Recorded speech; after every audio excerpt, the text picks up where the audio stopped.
Mantap, Gimana di mantap. sana? Udah lama, iya, iya, iya, aman. Udah lama nggak ngobrol nih bareng Bro Kevas nih. Sehat Oke. selalu ya, Bro ya. Sehat, sehat, sehat, aman. Mantap, mantap, mantap, mantap. Ya, Nah, Bro, thank you banget ya udah mau join ke T-Talks kita pada malam hari ini. Temanya juga tema pamungkas ya. Ini pas banget kita di akhir kuartal ketiga iya nih. 2024.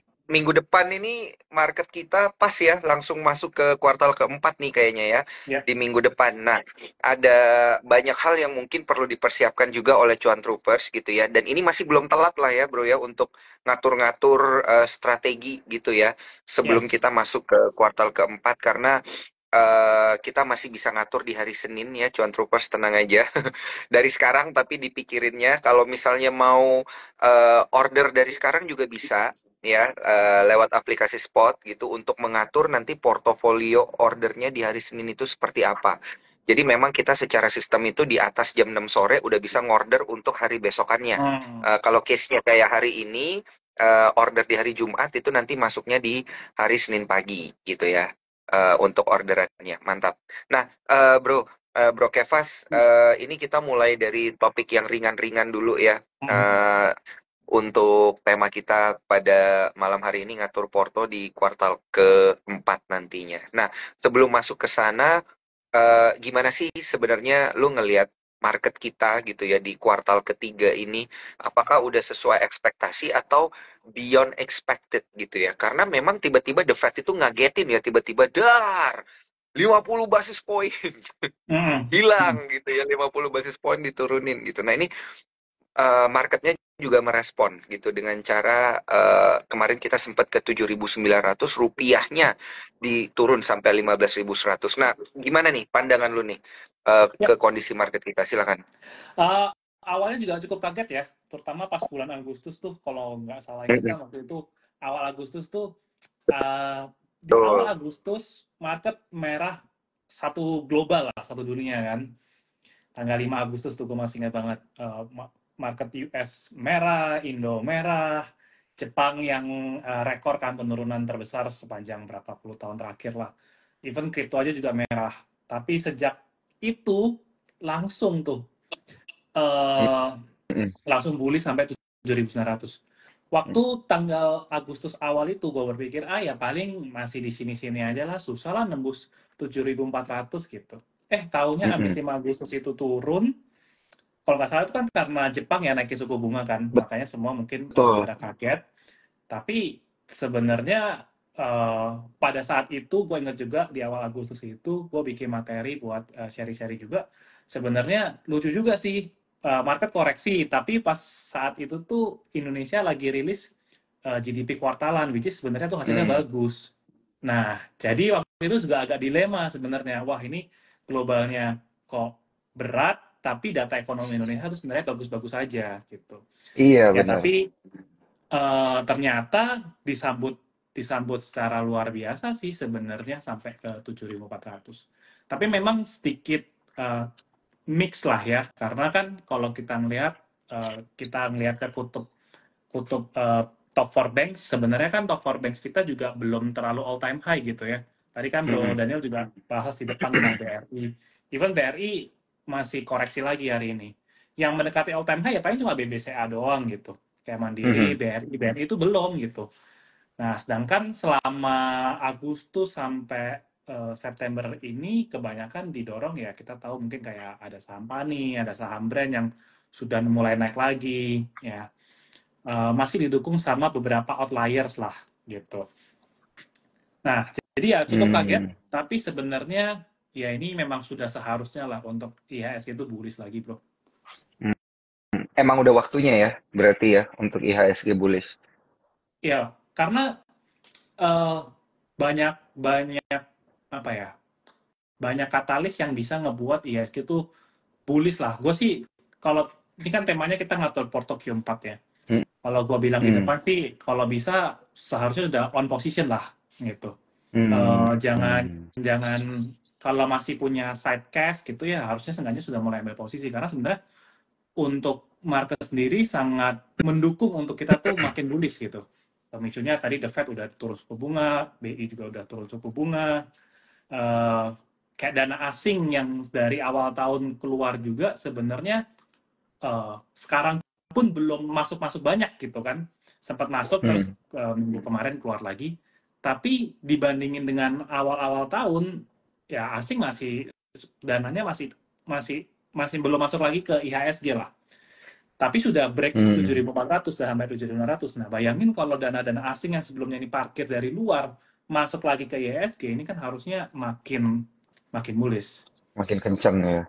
Apalagi sekali lagi, Iya, iya. cover banks belum pada all time high kecuali BCA aja. Oh iya, cuman BCA yang all time high kemarin ya. Iya, Mandiri Heeh, heeh. tipis lah di all time high-nya, tapi Gitu kayaknya ya. nggak all time high. Tapi kalau Iya, BRI kan iya, iya. masih belum. Hmm. Iya, soalnya emang kenceng banget ya kenaikan kemarin gitu. Orang-orang juga udah jadi pada super positif lah ya, karena kita ngelihat kenaikannya itu dengan volume, kita lihat ada penguatan rupiah juga.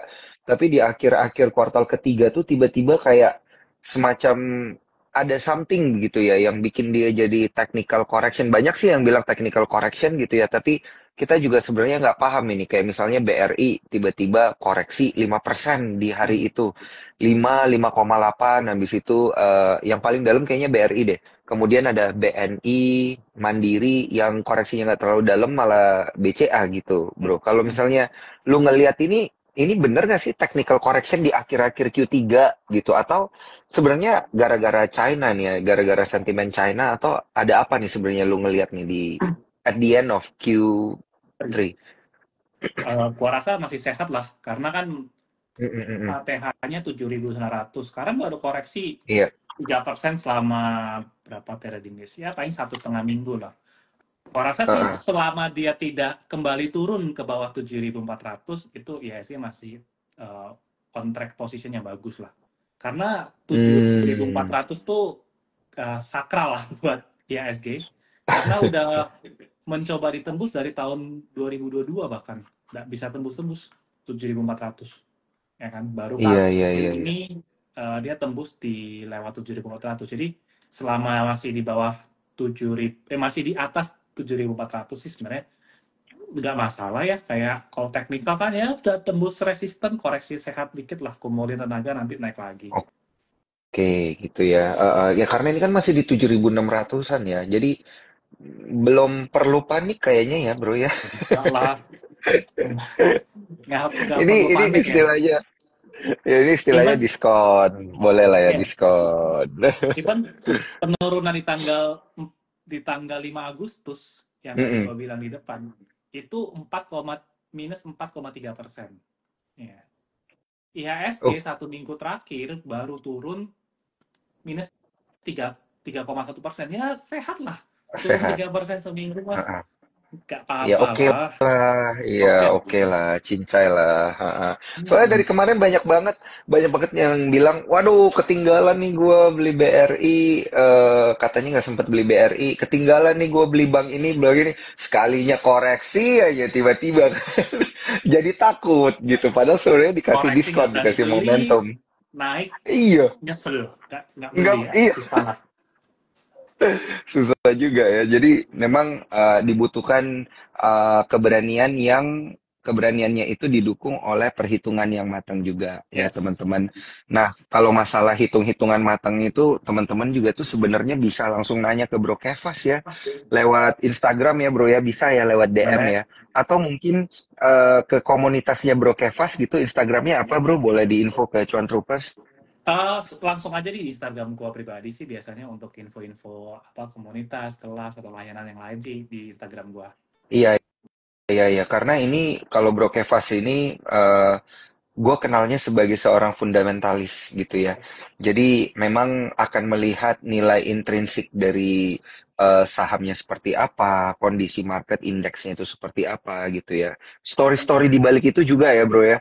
Pasti, justru itu yang malah harus Iya. dilihat. Karena ya kita Mm-mm. investasi kan harus tahu nih ke depan bakal seperti apa. Ya kita jadi harus cari tahu dulu Iya, nih iya, iya. prospek Heeh, sahamnya gimana gitu. iya.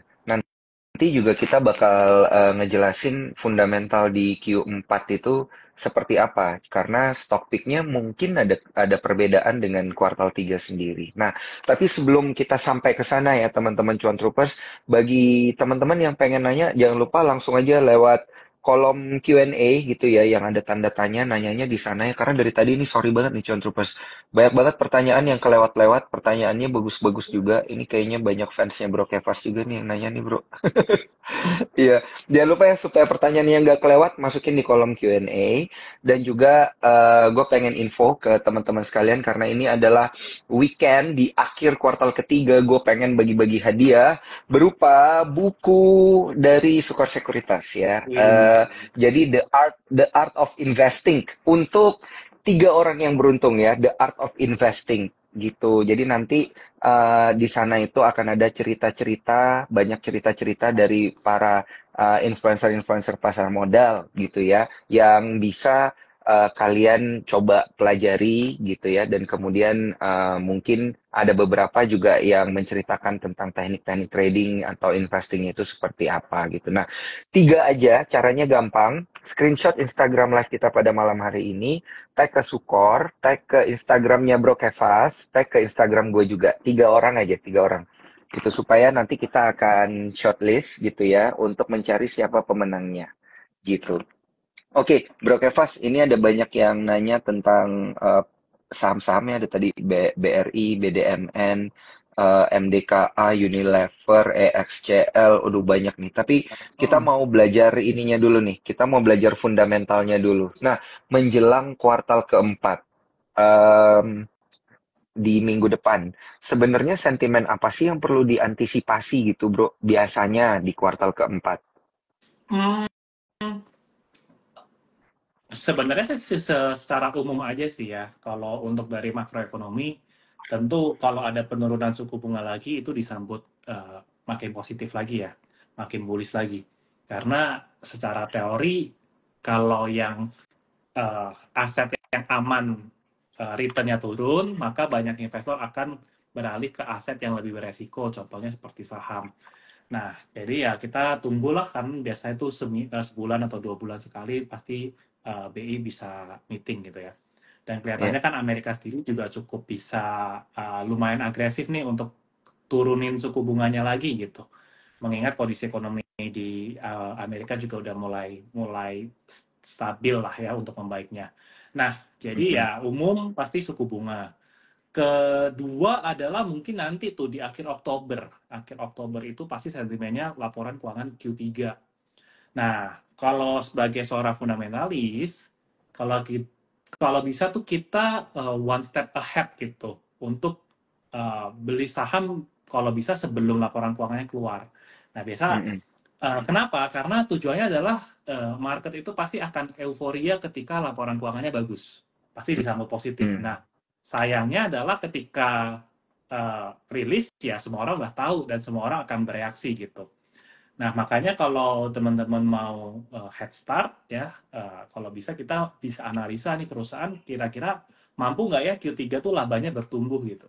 Nah, Mm-mm. jadi kalau teman-teman yakin, teman-teman bisa beli di sebelum Q3-nya keluar gitu. Belinya ya sekarang kalau bisa, kalau teman-teman yakin bahwa Q3-nya naik. Ya tentu untuk memprediksi apakah Q3-nya naik atau enggak ya, itu butuh analisa yang lebih dalam. Kita tahu, oh selama Q3 ini ada kejadian apa ya di perusahaan ini gitu. Atau kita lihat Q1, Q2-nya bisa konsisten naik nih, berarti Q3 harapannya bagus. Atau kita ngelihat nih, biasanya Q3 tahun 2023 cari yang jelek tuh. Cari Q3 yang tahun lalunya jelek, jadi seakan-akan begitu Q3 2024 rilis, bagus banget karena dibandingin sama Q3 2023 yang jelek gitu. Nah, jadi banyak cerita yang teman-teman angle-nya bisa ambil dan ya itu lebih ke sarah spekulasi untuk sebelum Q3-nya rilis ya. Biasa kan akhir Oktober atau ya Ya. paling mentok-mentok paling telat tuh akhir November, itu udah deadline-nya gitu. Tapi ya kurang lebih sekitar Oktober, awal November tuh udah pada keluar harusnya. Ya paling sentimen Q4 Hmm. itu sih sama nanti Desember pasti ditutup dengan Santa Claus Rally ya. Mm-mm. Natal, window dressing. Ya jadi kalau tips mengatur porto Q4 sih stay on investing aja sih. Stay invested aja gitu. Hmm. Karena anginnya udah harusnya udah bullish gitu anginnya. Iya, iya, iya, iya, iya. Pokoknya santai aja, jangan panik ya. Iya sih. Nggak akan Itu kayak nggak tips akan kita pertama. susah sekali untuk turun ke level yang kayak sampai di bawah 7.000 atau sampai eh, ya susah sih kecuali memang ada bener-bener force major yang besar lagi atau Force another major. pandemi ya, Iya, which is kita iya, nggak iya. berharap itu terjadi atau another Iya, war benar. perang ya kita nggak berharap itu terjadi ya jadi ya harusnya sih Iya, anginnya bullish lah. iya, iya, iya. Aduh, amit-amit lah bro. Moga-moga Iya jangan ada event-event yang mengejutkan ekonomi kita ya. kecuali lu Soalnya, belum punya posisi. oh iya, iya, iya, iya, iya. Itu tuh kasihan tuh. Kasihan banget kalau belum punya posisi. Tapi tenang aja ya. Nanti kita akan bahas dari apa namanya, dari sisi itu juga bagi mereka yang belum punya posisi. Kalian belum telat gitu ya, masih Hmm. bisa lah karena ini kan situasi koreksi ini jadi mendorong orang itu apa ya istilahnya bergain hunting gitu ya. Dia akan berusaha mencari-cari emiten mana yang bagus untuk masuk gitu ya. Porsi yang mana dikurangi karena udah terlalu tinggi dan lain sebagainya. Nah, itu biasa dikenal dengan bargain hunting. Mantap. Ini dan sama tadi di Oktober ya, kalau boleh gue tambahin ya, ada pelantikan ya itu ya, Bro ya. Oh iya, Pelantikan presiden baru ya. presiden baru Ada ya. Pak Prabowo dan Gibran gitu. Nah, menurut lo itu sesignifikan apa sih sentimen itu, Bro, ketika udah dilantik nih? Kita bahas politik dikit deh. Karena ternyata banyak pelaku keuangan itu yang katanya memang bilang, tunggu aja deh sampai presiden baru dilantik, baru kita gaspol kayak gitu. Nah, menurut lu gimana? Kelihatannya sih kalau market saham tuh selalu bereaksi sebelum eventnya kejadian ya. Jadi sebenarnya Mm-mm. sentimen presiden yang baru itu sudah di awal Surprise in ya? awal waktu pas pemilu lah. Oh, Itu kan sempat oh. IHSG bullish kan sekitar ya aku lupa tuh bulan apa lah awal-awal tahun kan sempat ya Mm-mm. naik tapi nggak naik banyak-banyak Mm-mm. juga sih. Mm-mm. Kalau pelantikan ya kita juga belum bisa melihat langsung kinerjanya gimana kan. Nah, tapi biasa kalau sekarang gua lihat ya biasa pelaku pasar tuh suka perhatiin kayak susunan kabinet yang baru siapa sih yang megang Oh, itu benar. Menteri Keuangan gitu. Banyak yang bagus-bagus nggak namanya. Nah, meskipun belum kelihatan hasil kinerjanya, tapi orang atau investor sudah mengantisipasi hal itu di depan gitu. Begitu ada, oh siapa Iya, iya. kabinet yang baru di presiden yang baru, oh ini nama-namanya keren-keren, bagus-bagus. Market suka ya, itu Iya, biasa iya. udah mulai mulai jalan. Tapi pas di hari pelantikan sih, I think nggak akan terlalu yang gimana-gimana. Ya mungkin lebih volatil kalau terjadi sesuatu ya. Tapi ya, dia sudah direspon dari awal tahun sih sebenarnya kalau Iya, uh, iya, iya. Benar, benar, benar. presiden Kabinet yang baru. kayaknya ya bro ya. Ya, Bener kata lu sih, kayaknya kabinet ini yang orang tunggu-tunggu siapa yang jadi Menteri Keuangan gitu. iya, Karena kemarin kan Sri Mulyani udah pamit ya, sampai iya. sampai itu loh waktu pamit sampai nangis loh dia. Waduh, gue juga liat videonya gue terharu sih. Hebat sih ya beliau bareng Presiden Jokowi 10 tahun ngelewatin pandemi juga gitu. Tapi Iya. gue denger-denger nih ya bro ya, gue denger-denger nih Ibu Sri Mulyani ke depan masih akan bertugas tapi bukan sebagai Menteri Keuangan. Tapi gue nggak mau Wah, bocorin di sini, bro. wah. Teman-teman Nanti catet kita ini. ini aja ya. Iya, nanti kita DM-an aja, bro. Gitu ya, nanti gitu. Dia bakal jadi siapa gitu. Tapi yang jelas pasti akan masih tetap mengawal RI gitu ya, supaya kita punya stabilitas ekonomi itu akan masih tetap terjaga. Nah, Bro Kevas, ini gue izin ya ngingetin para cuan troopers lagi, jangan lupa pertanyaannya masukin di kolom question and answer. Ini udah lumayan banyak, akan kita jawab sesaat lagi gitu ya. Tapi sebelum itu, gue pengen ingetin ke seluruh cuan troopers, jangan lupa untuk screenshot Instagram Live kita pada malam hari ini, tag ke Sukor Sekuritas, tag juga ke Bro Kevas Evander, tag juga ke gue supaya gue bisa cari siapa pemenangnya. Ada 3 aja. Ya, maksimal 3 aja pada malam hari ini untuk mendapatkan buku The Art of Investing gitu ya, karangan Sukor Sekuritas gitu. Ini hadiah spesial di akhir kuartal ketiga. Oke, bro, ini pas banget waktunya untuk menjawab pertanyaan-pertanyaan dari para cuan troopers. Gua ngambil satu dulu deh nih yang beneran ada di depan mata gua nih dari Solisido. Kokevas masih hold BSDE kah katanya? Nembak banget nih bro. Nah ya, Sudah enggak sih, kata siapa gitu ya? Oh udah udah enggak ya? udah. Itu dia tuh kata siapa bro kayak pas pegang BSDE. Ya dulu gue pernah beli sih BSD. Oh, tapi kan udah bukan untuk long term lah ya, untuk trading Ya, kali ya. ya, karena waktu itu memang murah banget sih BSD, jadi ya tuh udah beli di bawah, udah lama ya, tahun 2021 kalau nggak salah. Waktu Mm-mm. 900-an tuh. Ya, Oh, tapi sekarang kan udah 1.200-an ya. Tapi udah lama sih, iya udah iya iya. dilepasnya dari akhir tahun 2023 kalau nggak salah. Udah lepas sih. Oh, udah ini ya, maksudnya udah rotation ya Ya, bro ya, udah bukan di ya sana udah lagi. rotasi, ya. Oh, oke oke oke, mantap, sudah terjawab berarti. Tapi kita coba langsung aja sedikit lebih dalam ya, karena kan ini pas banget kebetulan bahas tentang BSDE. Apakah sektor properti itu menjadi sektor yang memang menarik gitu di akhir tahun ini, bro? Secara keseluruhan aja, bro. Ya, salah satu alasan kenapa sektor properti kan manggung ya, Q3 Iya, iya Q3 bener ini. tuh. Manggung itu salah Heeh. satunya ya Ada kenapa penurunan suku naganya bunga ya? sih. Oh, Iya, bukan emang naga paling gara-gara ada bagus. naganya ya? Itu luar biasa Boleh memang nggak? itu. Boleh nggak? Iya, boleh nggak nanti kita bahas itu, bro ya? Belakangan Boleh. ya, belakangan. Oke, oke. Ah, Ini kalau penonton hmm, nyampe 200 nih langsung kita bahas. Oke, oke. iya, Gimana gimana karena penurunan suku bunga ya tadi ya properti ya. iya, karena kan properti kan lumayan banyak hutangnya ya, dan kebanyakan saham-saham properti itu hutangnya juga dalam USD. Jadi ketika, bahkan ada satu emiten yang kayak Alam Sutra kan naiknya lumayan banyak tuh. Itu Mm-mm, salah satu mm-mm. sentimennya kan juga karena dia ada penghapusan utang kan yang besar. Jadi eh, begitu suku bunga diturunkan ya sebenarnya ini katalis positif banget buat emiten-emiten yang memang banyak ambil hutang Mm, dalam USD gitu. mm, Karena kan sekarang mm. pembayarannya akan lebih, tanda kutip, lebih murah lah. Karena dia jualan di Iya, iya, rupiah, iya. ditukerin USD bisa dapat lebih Oke, banyak untuk lebih banyak membayar betul. hutang-hutangnya. Nah, jadi saham properti memang sentimennya pertama itu. Kedua adalah Heeh. juga karena kan memang eh, turun suku bunga ya bunga KPR lebih murah lah. Jadi memang Iya.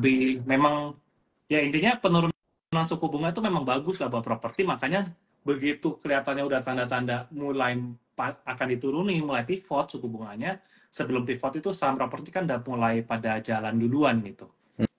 Nah, Mm-mm. Oh kalau gitu. kedepannya suku bunganya terus di cut ya sebenarnya saham properti I think bisa manggung sih harusnya. Mm-mm. Tapi lu ngelihatnya gimana bro? Apa kenaikan saham properti ini terlalu cepat gitu? Lu nilainya gimana? Terlalu cepat atau ya emang kayak gitu gitu? Atau nanti dia bakal ada koreksi dulu ya, technical correction gitu, terus nanti lanjut lagi atau gimana sih lu ngelihatnya?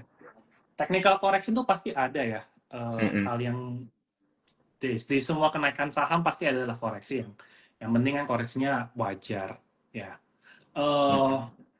Kalau apakah ini terlalu cepat atau enggak ya itu kadang market sih yang bisa menilai ya. Yang penting kalau gua sudutkan pandangnya fundamentalis ya gini, fundamentalis itu susahnya adalah kita juga nggak tahu kapan tuh saham akan naik gitu. Kadang kita beli Mm-mm. saham pakai value investing aja bisa sebulan langsung take profit karena dia naiknya kenceng banget tuh, dapat momentumnya. Naik Iya. bisa kenceng banget.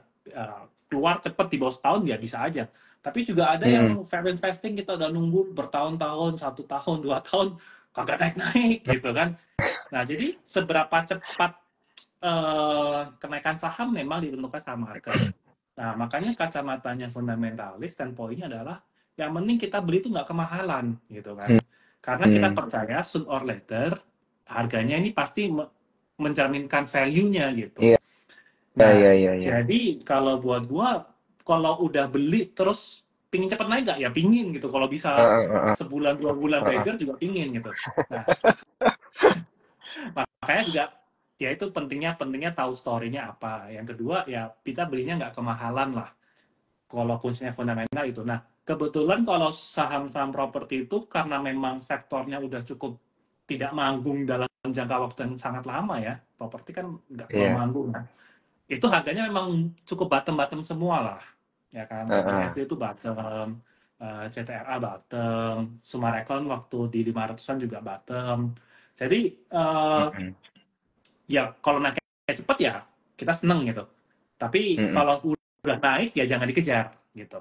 Iya, iya, iya, iya, iya, iya, benar-benar. Nyantai lah ya, maksudnya Hmm. kita tetap under consent. Tapi kalau misalnya emang kebetulan ada saham yang mahal, terus dia mahal terus, ya udah gitu ya, itu ya rezeki aja udah gitu. Karena nggak Iya, semua saham tuh bisa kayak gitu, bener kan ya bro ya? betul, betul. Dikiranya, soalnya banyak cuan troopers yang ngira semua saham itu bisa kayak, semua saham Kami. properti bisa kayak Sinaga itu. Iya, iya, iya. Ya itulah maksudnya ya. Nanti kita undang lagi deh ini siapa naganya untuk Instagram Live ya. Bro Andri lah itu bagiannya. Oke, iya ya sama Bro Andri nanti kita tanyain itu tenang ya. Nah, Bro kasih gua 3 stock pick saham properti deh untuk Q4. Oh, 3 aja oh, pilihan lu. Pilihan lu aja gitu yang apa namanya diproyeksikan itu bisa apa ya stabil gitu ya. Jadi pilihan yang tepat untuk berinvestasi yang kayak gitu-gitu, Bro. I think kalau the blue chipnya ya BSD, Sumarekon, sama Pakuwon ya. I think itu yang Mm, yang mm, yang mm, mm. yang sama Ciputra lah, 4 lah kalau Mm-mm, bisa tambahin itu mm-mm, seenggaknya mulai mm-mm. dari situ dulu. Atau satu Iya, lagi iya. DLD kalau nggak salah. DLD itu Oh, iya, iya, sahamnya iya, Pak iya. Hong. Iya, iya, Itu juga iya. memang sangat under value juga gitu. Mm-mm. Nah, kalau mau yang agak-agak kena sentimen, tapi nggak tahu ya bakal positif atau enggak, itu ya Sumarekon karena dia eh mau IPO-in anak usahanya. Ya, which is kalau anak usahanya IPO kan Oh, wah menarik. dia bakal dapet ekstra duit lah gitu. Ya Oh, kelihatannya berita-beritanya udah mulai keluar sih mau mau nge-IPO-in anak usahanya gitu. Nah, mantap, mantap. Ternyata ini gue juga baru tahu nih, Bro, ada sentimen kayak gitu ya. Anak usaha iya, Sumarekon ya mau IPO ya. iya siapa ya namanya lupa juga gua, tapi ada sih Heeh, kemarin berita. mantap, mantap. Oke deh, kalau gitu gue yang tanya ini ya, karena kayaknya banyak yang penasaran tentang Pani deh, Bro. Pani teh Gua gua tidak punya posisi dan gimana? tidak tahu apa yang terjadi. Jadi Iya, ya, disclaimer on ya, disclaimer on, Cuan Troopers, disclaimer on. Kita pengen tahu nih pendapatnya gimana gitu, karena udah 11.000 loh. Kemarin oh, sih naganya bilang itu 11.000. kalau tembus, oh 12.000 ya. Kemarin soalnya naganya bilang kalau lewat 10.400 itu artinya dia bakal naik terus gitu ya. Disclaimer on nih, bener ternyata. Sekalinya tembus 10.400, dar. 12.000 ya. Ini ada yang nanya, Pak, nih target ke berapa ya? Kalau kondisinya udah kayak gini, sky is the limit lah, bro. Nggak ada yang tahu ya, tanyain naganya aja nanti. Gitu. Kalau Ya, pandangan lu gimana, bro, Kevas? eh gini gini. Secara Iya, secara perusahaan itu memang bagus lah. Ya kalau teman-teman mampir ke Jakarta atau mungkin teman-teman orang Jakarta pasti pernah lah kita main ke PIK kan. Jadi ya PIK 2 memang iya. sebesar itu gitu, sebesar itu dan ya bagus gitu, bagus. Jadi memang karena ini perusahaan kan boleh dibilang ini perusahaan kosong awalnya gitu kan, ya tiba-tiba disuntik kan isu dan segala macam. Jadi memang kalau memang teman-teman tahu story-nya itu adalah Pani berubah jadi PIK 2 itu sebenarnya memang peluang banget.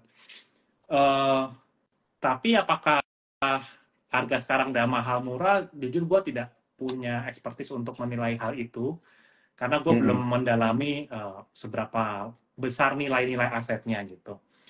Cuma ya benar kalau secara teknikal ya sky is the limit lah untuk Pani ini ya. Nah, kapan turunnya ya nggak ada yang tahu juga. Ya kalau demand-nya masih kuat ya masih bisa naik. Kalau teman-teman pada sepakat mau take profit sekarang juga bisa aja turun semua gitu kan. Tapi gue tidak punya posisi, jadi gue tidak bisa banyak. Dan gue nggak pernah pelajari secara dalam sih tentang saham Iya, Pani. iya, iya. Iya. Meskipun tadi Mm-mm. Bro Mm-mm. Daniel udah kayaknya mancing-mancing, wah kita bahas naganya, tapi gue tidak punya expertise yang banyak tentang saham satu ini. Iya, iya, iya. Siap, siap, siap. Kalau gitu nanti kita tanya aja sama ininya lah. Ya, Sama naganya. Ini gue lagi WA sih, tapi belum dibales gitu. Nanti aja bro, itu kita skip dulu ya. Kita skip dulu, kita lompat dari properti ke ini deh, kita balik back to basic dulu ya. Di Q4 itu, ini ada yang menarik juga nih. Apa kita ke brand dulu ya bro? Gimana menurut lo? brand ya Tadi sih gue mau kelihatannya ke perbankan. eh, Perbankan dulu apa brand nih bro? Ada yang nih, Brand dulu Jodeh lah, nih nanggung. bilang, brand, hahaha, oke oke oke, nanggung ya. Brand gimana nih bro? Brand itu ya, ini kelihatannya kan kemarin waktu waktu yang masuk FCA, ARB Iya kan iya iya. begini-begini tuh, Wah ya 12.000 sampai 40% bro. ya, 2 hari berturut-turut. iya sampai pokoknya dari all time high turun tuh kan 50%, 12.000 ke 6.000. Tiba-tiba kan Oh rebound iya lagi iya kan iya kenceng iya. kan, Iya iya iya. bisa Iya. balik 10.000. Eh berarti kan, oh ini masih kuat nih. Kenapa? Mm, Karena mm, memang mm, waktu penurunan itu juga kalau dilihat secara volume mm, nggak mm, banyak yang keluar mm, gitu. mm, Karena FCA aja kan, jadi dia bertahap tek tek tek tek tek, tapi nggak iya ada iya. volume gitu. Mm, mm, Nah terus mm, mm. ya mungkin pintarnya mereka lah ya, manajemen bisa mengakali supaya keluar lagi dari FCA, begitu Iya. keluar mulai naik lagi. Karena kan Mm, memang kelihatannya kan memang targetnya adalah bisa masuk indeks FTSE yang kemudian ya sebenarnya bukan aja mm. kalau masuk ke FTSE kan yang beli ya asing gitu kan. Asing Mau betul. di Mm, berapapun harganya mereka udah nggak lihat lagi yang namanya valuasi mahal murah iya. teknikal support resistance nggak ada. Yang penting oh masuk indeks ya harus dibeli gitu karena Mm, supaya mm. mencerminkan kinerjanya nggak jauh beda dengan indeks lah. Kan konsepnya Iya gitu iya kalau iya. masuk indeks. Nah, Mm, tapi mm, kan mm, mm, mm. sekarang dikeluarin lagi dari indeks FTSE kan. Nah, cuma yang membuat ini beda adalah volumenya besar banget. Waktu Mm, mm. penurunan kemarin itu di tanggal yang 24 September tuh yang buang lumayan banyak. Even asing itu dari buang sekitar 1 triliunan lebih kan net net apa Mm, outflow-nya gitu. Ya 1 triliun dibandingin market cap-nya memang kelihatannya kecil ya, tapi untuk kali ini volumenya besar lah. Nah, mm. jadi uh, bisa aja beda cerita karena penurunan ini ceritanya beda sama kayak pas penurunan pas dia masuk FCA yang nggak ada volume. Ya, cuma kalau yang sekarang nih kok kelihatannya volumenya agak tebel ya. Jadi ya Mm, mungkin teman-teman mm. harus lebih bijak lah kalau mau tetap mau trading ya nggak masalah. Yang penting kalau teman-teman trading Mm. batasi cut loss-nya kalau sampai cut loss. Sedangkan kalau dari segi fundamental ya cukup sulit ya untuk kita Iya masuk ke saham yang iya seperti iya brand iya ini benar. karena secara valuasi memang sudah nggak masuk akal lah. Iya betul. Ya, iya. Untuk Heeh. fundamentalis juga PBV-nya susah untuk masuk. bener, bener bro. PBV-nya udah tinggi, PR-nya juga begitu ya. Jadi agak susah dilihat dari fundamental, dilihat dari teknikal juga kayaknya gerakannya liar banget gitu. Kayaknya orang harus nungguin berita-beritanya aja kali ya bro ya. Ini Iya dan kapan lagi masuk di FTSE apa kayak gitu. ya kan memang kan Iya iya sembilan iya. puluh persen lebih barangnya di tangan sama sama grupnya mereka sendiri lah. Jadi memang yang Sama di grupnya retail pun mereka sendiri betul. juga sedikit ya. Dengan supply ada di tangan mereka memang sebenarnya saham tuh bisa lebih cepat naik, lebih cepat turun Mm-mm, juga gitu. mm-mm, Jadi ya mm-mm. eh ya akan volatil lah pasti ke Iya. depannya. Nah, ini masih di kisaran brand ya, tapi kita coba naik sedikit ngelihat dari sisi sektoral gitu. Kita kan lihat ada beberapa emiten-emiten yang berkaitan dengan komoditi itu juga naik ya, luar biasa. Kayak misalnya kita lihat ada Toba, ini banyak banget nih orang yang apa namanya mention-mention Toba selain Oh iya. komoditi-komoditi yang terkait. Nah, yang terkait dengan apa namanya emiten-emiten yang terkait dengan Prayogo gitu ya kan memang banyak yang komoditi juga. Tapi kalau gue sih ngelihat dari sisi general ya secara keseluruhan ya bro ya, itu tuh komoditi juga ikut merespon positif ya, banyak yang menguat ya, baik yang batu bara, minyak gitu. Nah ini secara umum apa sih yang mempengaruhi dia gitu bro? Eh, untuk harga komoditas tuh salah satunya karena tadi China ya kan mulai Heeh, ekonominya mulai bergairah lagi. Tadi Bro Daniel juga di depan kan iya, bilang PBOC-nya menurunkan tingkat suku bunganya juga heeh, tingkat suku gitu. bunga betul. Artinya kan China juga ingin menggenjot lagi ekonominya lah. Iya, Dan China meskipun dia penghasil beberapa komoditas terbesar juga seperti batu bara mereka juga besar, tapi mereka juga karena banyak industri ya, jadi dia import import komoditas itu juga cukup banyak gitu. minyak, batu Mm-mm. bara, nikel, dan segala macam juga importnya mereka besar. Meskipun mereka tetap net eksportir, tapi tetap importnya angkanya besar. Nah, tentu ketika ekonomi China bangkit, ya salah satunya misal batu bara. Ya kan, itu batu bara pasti akan eh, menggeliat lagi, karena konsumsi batu bara Mm-mm. China tuh Mm-mm. sebesar itu gitu. Iya. Nah, kemudian untuk minyak itu karena kalau minyak tuh lebih banyak dipengaruhi sama supply supply Mm-mm. apa OPEC ya. Mm-mm. Terakhir itu kalau gua nggak salah baca mereka masih eh, masih membatasi jumlah produksi gitu. Nah, kalau membatasi jumlah produksi artinya harganya Mm-mm. bisa naik gitu kan karena suplainya sedikit. Iya. Untuk emas ya karena suku bunga turun itu bagus buat emas, terus kemudian ya ketidakstabilan ekonomi emas juga Iya. all time high terus gitu. Jadi Jadi bakal overall memang ketahan di atas bagus. 2.500 ya, kalau I emas think ya. so. I Heeh. think gua sih memfavoritkan emas sih dari akhir tahun memang gua favorit emas Iya, sih. iya, iya. Jadi Wah, harusnya ya gila. bagus Itu lah. sedep, sedep banget sih ya dari akhir tahun. Dari 2.000 jadi 2.600 bro. Iya, Gila. iya. Masih ma- masih Keren menarik lah. banget. Iya, iya, iya. Masih ada potensi untuk kenaikan ya kalau emas ya berarti lu ngelihat. Karena kan suku bunga masih bakal diturunin lagi gitu ya bro. Iya, iya. Eh, ya apalagi ya sebenarnya sekali lagi kita nggak berharap ada perang dan segala macam. Tapi ya kenyataan di luar sana masih ada gitu kan, meskipun sekarang beritanya tidak terlalu besar-besar lagi, tapi potensi ketidakstabilan ekonomi itu kan cukup tinggi lah kalau kita lihat atau kita bandingin dengan beberapa tahun-tahun sebelumnya. Jadi ya cukup wajar harga emas mulai naik lagi gitu. Dan ya secara Iya. jangka panjang harga emas akan terus naik sih karena dia memang sudah disepakati banyak institusi dan orang investor yang bahwa emas tuh ya safe haven gitu. Dia hedging Mm-mm. pelindung nilai gitu. Jadi ya dari sononya emas emang secara jangka panjang akan tetap naik sih. Tapi tidak yang volatil bisa naik banyak banget sih enggak.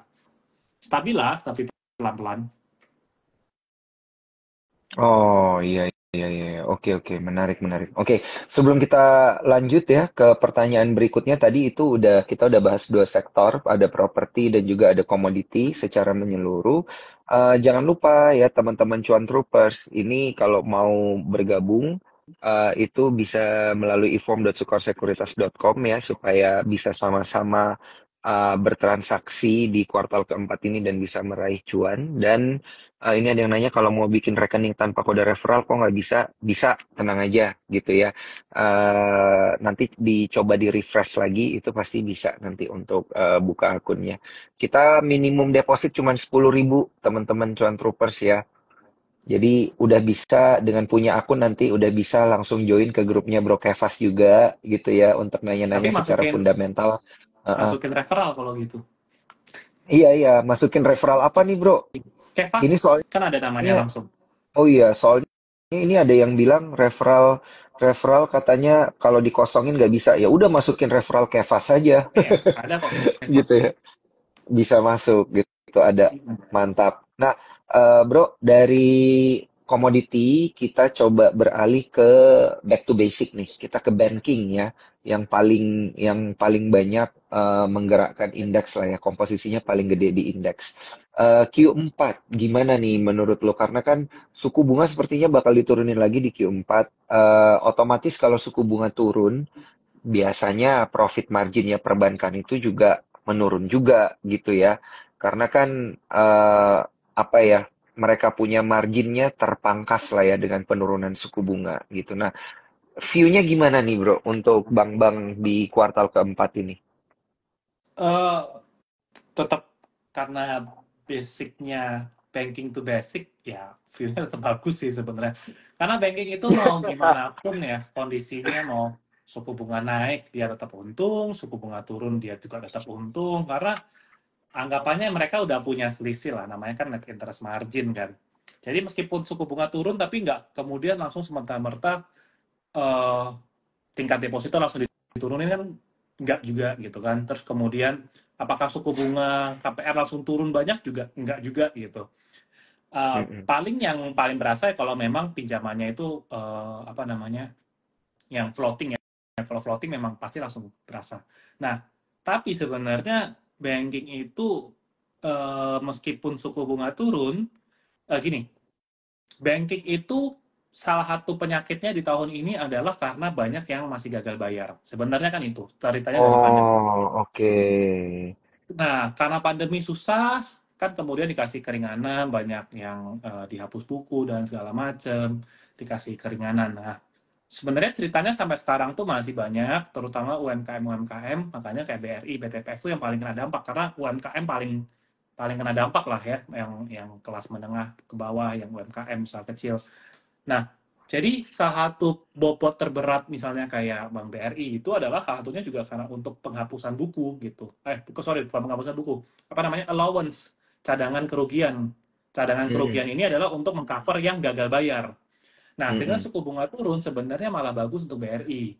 Kenapa? Karena eh, potensi untuk pencadangan penghapusan bukunya ini bisa makin kecil. Karena kan Mm-mm. harapannya adalah ketika suku bunga turun, orang jadi bisa lebih, bisnis-bisnis bisa lebih lancar lah pembayarannya, karena Iya. kreditnya juga lebih murah.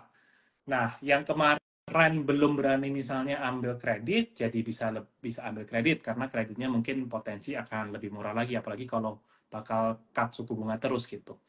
Nah, jadi itu sih eh ya tetap sih, tapi gimana pun ceritanya banking itu sangat basic ya. Jadi mau dia naik atau mau dia turun suku bunganya tetap akan tetap menghasilkan duit lah. Iya, iya, Banking iya, ya iya. Nggak isinya duit bakal, semua. iya, nggak bakal kekurangan duit lah ya bro ya. Iya. Profit juga, profit juga pasti masih akan terjaga gitu ya. Oke, untuk banking. Kalau kita nih ada kebetulan yang nanya, kok GIAA gimana menurut kok Kevas? Penerbangan nih, gimana ya? Iya, udah lama nih bro, nggak dengar kabar emiten-emiten penerbangan gitu ya. Gue juga nggak pernah pelajarin sih ada apa yang terjadi di GIA sekarang. Iya, Dia dia FCA nggak sih? Nggak ya? Mana nggak, sih? nggak, Nggak FCA. nggak kena, Gue nggak kena nggak tahu tato sih X. apa yang terjadi di GIA, jadi gue nggak bisa komen banyak. Oh, oke, oke, oke. Ini ada, oke, ini dari Bang ada yang nanya insight-nya BTPS dan BBTN gimana gitu. Kencang juga tuh soalnya kemarin gua ngeliat BTPS.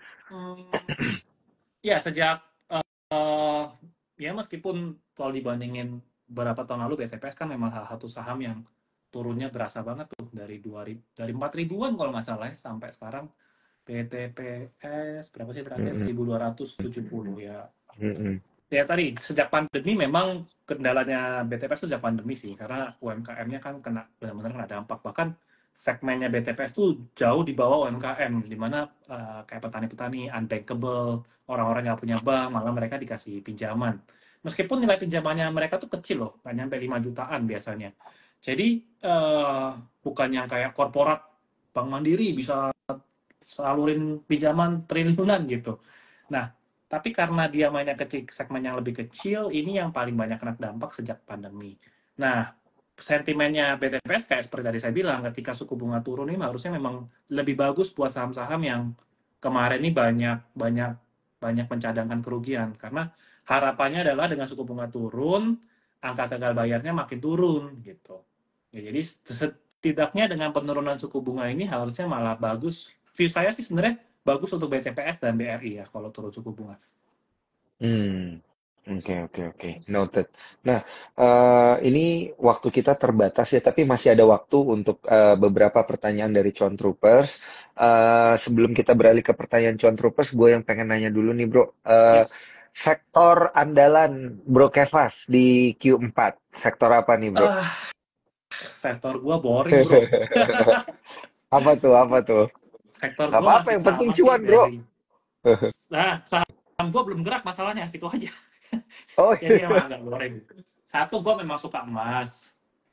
Cuma proporsi saham emas di Indonesia memang nggak terlalu banyak yang benar-benar pure player ya. Misal kayak Antam, dia ada nikelnya. Paling yang benar-benar pure player ya kayak BRMS, PSAB. PSAB cuma ada berita tentang mau dibeli lah. perusahaannya sama mau diakuisisi. Makanya dia yang paling tinggi sendiri PSAB. Jadi sektor emas sebenarnya gue suka.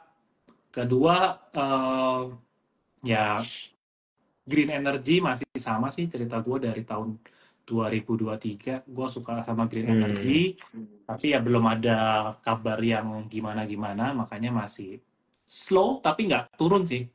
Jadi ya gue sih masih tenang-tenang aja untuk saham-saham yang green energy. Sebenarnya brand juga masuk green energy. Jadi sebenarnya secara sektor bagus, tapi ya itu tuh tetap aja valuasinya udah kemahalan banget lah. Agak sulit untuk dikejar. Hmm. Oh.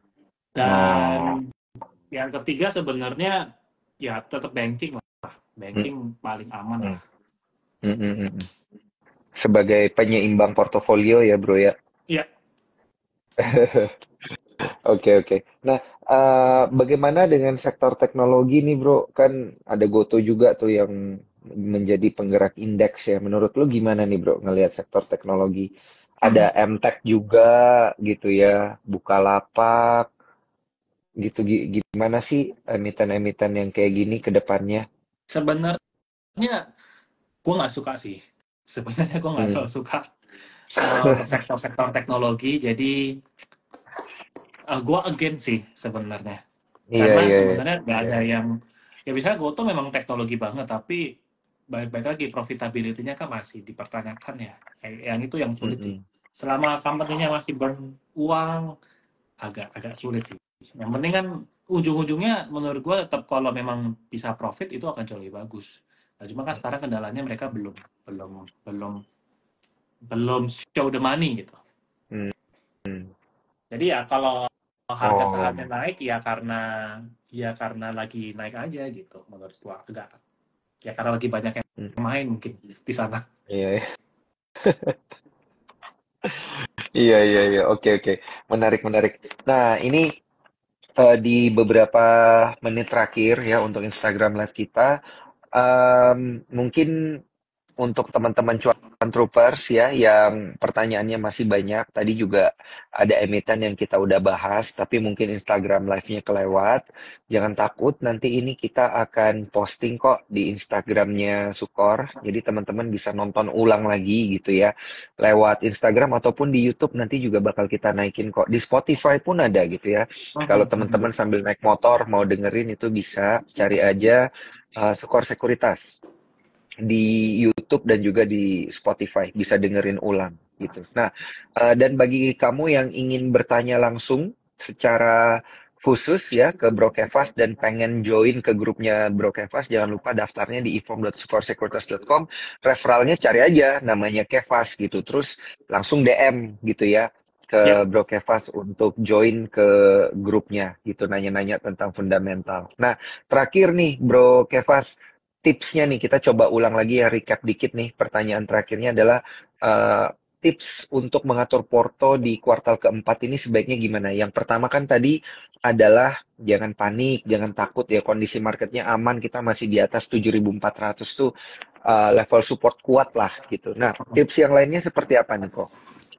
kalau belum punya posisi cari posisi sih. Karena Cari seharusnya posisi.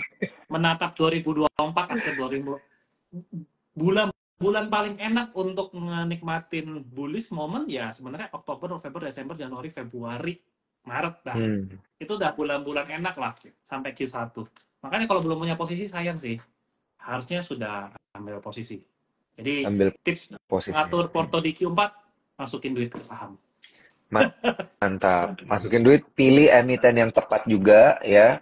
Jangan lupa lakukan PR fundamental dan teknikal ya tentunya ya. Kalau fundamental carinya Bro Kevas gitu ya. Nanti Ya, bisa diajarin langsung sama Bro Kevas gitu. Nah, kalau gitu waktu kita ini udah habis, Bro Kevas. Thank you banget ya. atas waktunya ya, tips-tipsnya Thank dan you Bro juga Daniel juga. emiten-emiten penjelasan-penjelasannya juga. Thank you juga buat Cuan Troopers yang sudah menyaksikan. Bagi kalian yang ingin mendapatkan buku The Art of Investing, jangan lupa ya, screenshot Instagram Live kita pada malam hari ini, tag ke Sukor Sekuritas, tag juga ke Bro Kevas, tag juga ke gua gitu ya. 3 orang terpilih nanti akan mendapatkan buku The Art of Investing. Untuk itu, thank you Bro Kevas, Cuan Thank Troopers. you. Sampai jumpa ya Bro ya. Sampai Sampai jumpa jumpa di teman-teman. Instagram Live di lain kesempatan. Thank you, Yes. bye-bye. Thank you semuanya. Thank you Bro Daniel. See you. See you.